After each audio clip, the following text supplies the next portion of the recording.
this round with what we are calling our 2-minute volley round. This is a special exercise in which the debaters are asked to compress their comments to 30 seconds in the answer to one question. The question is going to start on this side, go to that side for 30 seconds, that side for 30 seconds, that side for 30 seconds, and at the end of 30 seconds, you will hear that.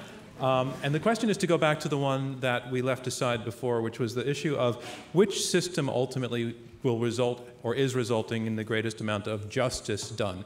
A system in which victims primarily would be, or where will, the question really should be, where will victims be most likely to find justice? By going through the court system or by going through, generally speaking, the tribunals that we're talking about coming up on campuses under Title IX. So everybody understands the distinction between the question. I want to go to this side first. Which of you would like to go first?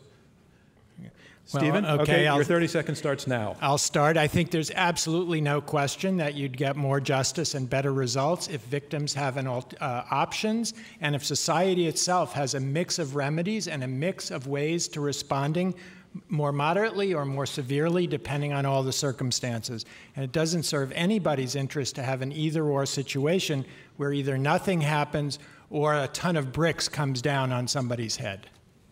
Your time is up. This side. The courts have the competence, the impartiality, the neutrality to do this properly. That's where you get justice. Nobody's talking about barring the schools from doing anything. The question is, and I'd like you to send this message, that courts should be the ones deciding these cases, because that's the institution we've built up for 200 years to do justice. And it's not happening in a conflict of interest-ridden and error-ridden process. We've got 200 years of history where the courts and the police have not taken sexual assault seriously. And the notion that closing off an option for victims and forcing them to go to a system that is beholden to different interests and disinterested in equality, disinterested in their civil rights, and disinterested in their ability to maintain their schooling, it's not a recipe for justice. Today, if you have an acquaintance rape situation and you don't have some physical evidence of harm, you get nowhere. Yes.